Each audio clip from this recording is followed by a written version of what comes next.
Pour l'examen de CCNA,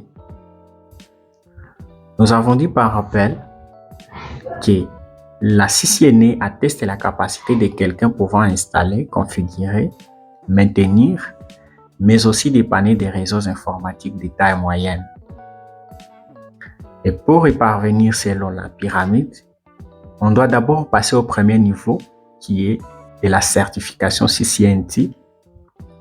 Et pour en avoir, on doit passer un examen du code ISIN D1 100-105 où on souscrit à 300 questions et vous répondez à 50 questions pendant 2h30 de temps. Ici, pour réussir, on doit faire au moins 85%. Et si on choisit à passer à la CCNA, où il y a deux possibilités pour ces tests.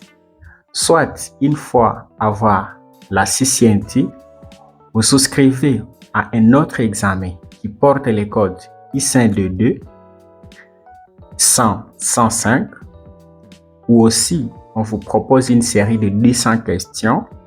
Vous répondez aussi à 50 questions pendant 1h30 de temps et réussir avec 85% pour avoir cette certification. Ici, l'autre possibilité, c'est de souscrire directement à l'examen ISIN D1 et ISIN D2 100-125. On vous propose une série de 500 questions. Pendant 2h30, vous répondez à 100 questions. Et pour réussir, vous devez faire 85%. Concernant les prix, l'examen ISIN D1 100-105 est de $160. L'examen ISIN D2 100-105 est de $160.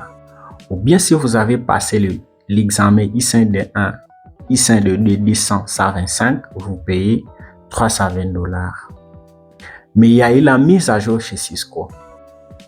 Pour la mise à jour, actuellement, la CCNA est de 200-301 comme code. Et pour se former à passer cet examen, pour un débutant, il y a le temps moyen de 3 à 6 mois. Mais pour quelqu'un avec un niveau d'expérience, avec 2 mois, ça peut lui suffire pour passer les tests. Pour le prix, il n'y a pas la modification. Seulement au niveau des questions ou au programme de ISIN D1, ISIN D2, 100-125, on répondait à 100 questions. Mais ici, on est censé répondre à 250 questions pendant 2 heures dans une série de 500 questions. Aussi, pour réussir, vous devez faire 85%. Donc, ce qui signifie que la certification CCNT a été déjà annulée dans la mise à jour actuelle. Ainsi, nous devons d'abord savoir les avantages de la certification avant d'en prendre les coûts. Sachons que la certification Cisco vise la mise à niveau sur les références des réseaux informatiques. Et actuellement, il est beaucoup plus demandé dans le milieu industriel des réseaux.